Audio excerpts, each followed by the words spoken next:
Transformadores é um assunto que tem fortes chances de cair agora na UERJ 2022. Se você não está ligado ainda nesse assunto, assiste esse vídeo até o final. Mas antes, se inscreve aqui no canal, ativa o sininho das notificações para você estar sempre ligado aqui nos conteúdos que vão fazer você passar nesse vestibular. Vamos agora para o conteúdo. A primeira coisa que eu queria falar com vocês é o seguinte: tem aquela história de que o elétron ele é o transportador de energia elétrica, certo? E isso é verdade. Então, em qualquer fio condutor, nós podemos ter o transporte do elétron, que ele vai transferir uma energia elétrica para um dispositivo, para um celular, e esses dispositivos vão funcionar. Beleza. Mas a gente não necessariamente precisa sempre do elétron transportando fisicamente de um ponto ao outro para transferir energia elétrica. Existe um outro processo que a gente faz de transferência de energia elétrica chamado de indução eletromagnética. Vamos resgatar esses conceitos? A indução eletromagnética vai acontecer quando nós tivermos uma variação do fluxo magnético. Então, se eu tenho uma variação do fluxo magnético, nós vamos ter a indução de uma FEM, que é a força eletromotriz. Isso aqui, por simplicidade, é como se fosse uma DDP. E assim, então, por fim, nós teremos a corrente elétrica, né? Já que a motivação para a corrente elétrica é a DDP. Beleza, então essa é a sequência. Essa é a indução eletromagnética. Vamos lembrar que é muito comum desse exemplo aparecer quando a gente está falando de um ímã que está se movimentando relativamente a uma espira. Poderia ser um solenoide também, tanto faz. Independentemente disso, se tiver um movimento relativo, o número de linhas de campo magnético que vão atravessar essa espira vai mudar. Então, se vai mudar, eu estou mudando o fluxo magnético. Até porque o fluxo magnético, gente, ele depende da área dessa espira, ele depende da intensidade do campo magnético, que tem a ver com o número de linhas, né? Quanto maior o número de linhas, maior o campo magnético. E tem a ver com o cosseno do ângulo θ, que é justamente entre o vetor área e o campo magnético. Se você está com dúvida nisso, vou deixar linkado aqui no card um vídeo que eu falo da teoria de indução eletromagnética.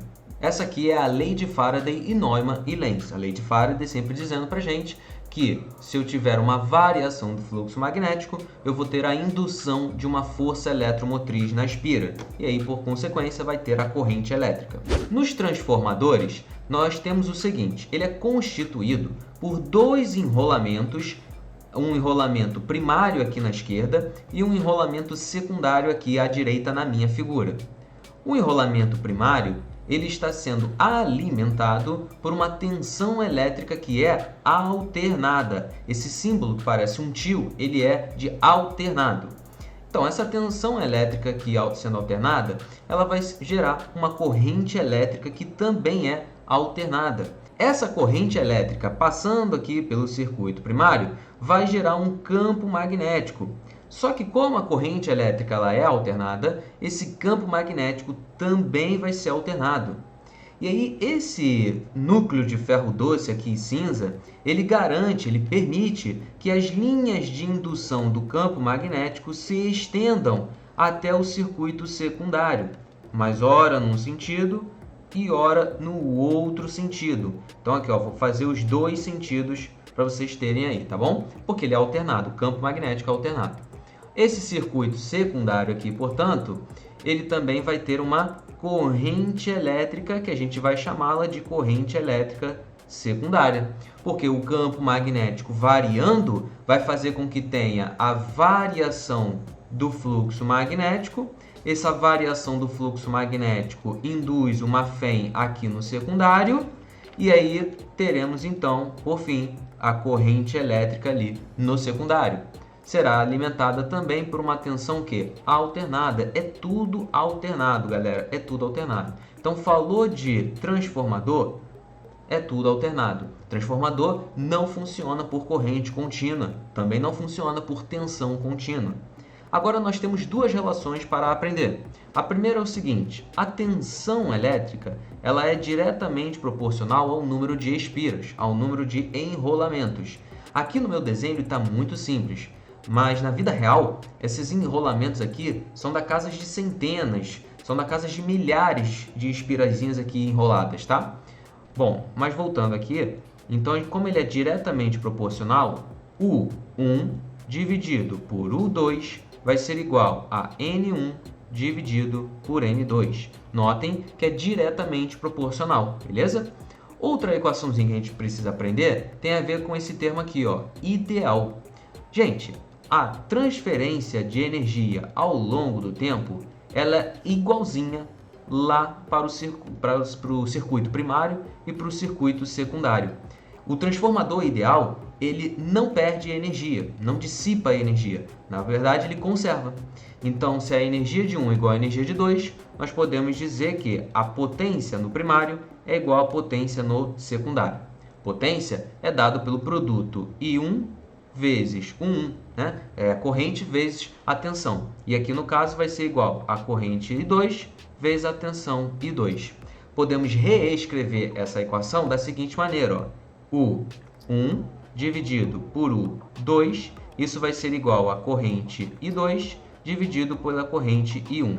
É a mesma equação de cima, só reescrevi ela para vocês notarem que, e compararem, né, que em cima, quando a tensão e o N, o número de espiras, eles são diretamente proporcionais, enquanto eles são diretamente proporcionais, a tensão e a corrente são inversamente proporcionais. Bacana? Essas são as únicas duas relações que a gente precisa aprender para poder fazer uma questãozinha aí de transformador. Então vamos fazer uma? Questãozinha da UESC que caiu lá em 2013 no exame discursivo. Um transformador que fornece energia elétrica a um computador está conectado a uma rede elétrica de tensão eficaz igual a 120 volts. A tensão eficaz no enrolamento secundário ela é igual a 10 volts. A corrente eficaz no computador ela é de 1,2 amperes.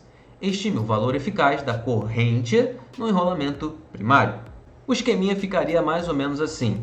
Nós temos aqui a tomada dessa residência, o transformador aqui ligando esse notebook, esse computador, à tomada, né? Fazendo aqui o papel intermediário. De um lado, nós temos a corrente primária, a tensão primária, do outro lado, a corrente secundária, tensão secundária. Portanto, a equação que nós vamos usar é I1 vezes U1 igual a I2 vezes U2. Nós queremos saber a corrente I1. A tensão no primário ele fala que é 120.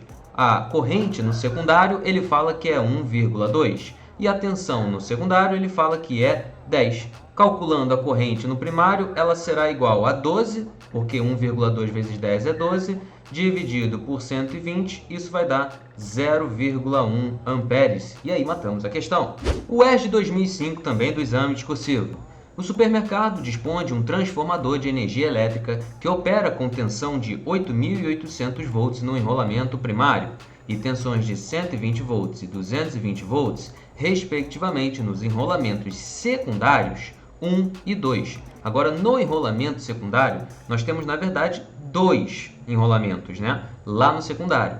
Mas isso não vai mudar muito o raciocínio. O raciocínio, em essência, será o mesmo. Considere que os valores das tensões sejam eficazes e que o transformador seja ideal. Na letra A, determine a relação entre o número de espiras no primário e no secundário 2. Então, ele está falando desse aqui de cima. Nós sabemos que N1 dividido por N2 vai ter que ser igual a tensão 1 dividido pela tensão 2. Só tomem cuidado que agora aqui a gente vai estar falando do secundário 2. Então, vou botar N22 e U2, só para a gente remeter a ideia de que eu estou falando desse secundário 2 aqui, tá bom, galera? Vou até colocar aqui de roxinho, a setinha, para vocês fazerem o código de cores. Então, vamos lá. Eu quero N1 dividido por N2, porque ele pediu justamente a relação, e a melhor maneira de a gente relacionar duas grandezas é dividindo uma pela outra. Então, N1 igual a N2 será a tensão no primário é 8.800 volts. A tensão no secundário 2, ela vale 220. E aí essa relação, portanto, dará 40. Tá bom? Então, N1 ele é igual a 40 vezes o N22, né? Então, aqui tem 40 vezes o número de espiras do que tem aqui no secundário 2. Na letra B, ele fala o seguinte. Sabendo que a potência no enrolamento primário é de 81.000 watts, e que a corrente no secundário 2 é de 150 amperes, calcule a corrente elétrica no enrolamento secundário 1. Então vamos com calma. Ele fala para a gente que a potência no primário, então o P1, vale 81.000 watts. Ele também nos diz que a corrente elétrica no secundário 2, ela vale 150 amperes. E ele pede a corrente elétrica no secundário 1. Essa aqui é a nossa incógnita. Para resolver essa letra B, nós vamos precisar usar P1 igual a P2. Só que P2 é a soma de dois enrolamentos. Então, a gente vai colocar 81.000 para a potência no primário, porque ele já forneceu. E aqui vai ficar P2, 1 mais P2, 2. Como potência é o produto da corrente pela tensão, vamos substituir isso aqui agora. Vai ficar o seguinte, 81.000 igual. Corrente secundário 1 é o que a gente quer saber. Então, vou botar I2, 1. Vezes a tensão aqui no secundário 1, vale 120. Mais corrente no secundário 2, 150. Tensão no secundário 2, 220. 150 vezes 220 vai dar 33.000. Quando a gente passar para o outro lado, para subtrair com 81.000, isso vai dar 48.000. Então, a corrente no secundário 1 vai ser 48.000 dividido por 120. E aí, essa conta aqui vai dar 400. Então, são 400 amperes para esse enrolamento. Muitíssimo obrigado por vocês terem ficado até aqui. Espero que agora esteja mais claro a ideia de transformadores na cabeça de vocês e vamos gabaritar essa provinha de física da UERJ. Não se esqueça de se inscrever aí no canal, ative o sininho das notificações para você estar sempre recebendo conteúdo de altíssima qualidade que vão fazer vocês passarem no vestibular. Um forte abraço, bons estudos!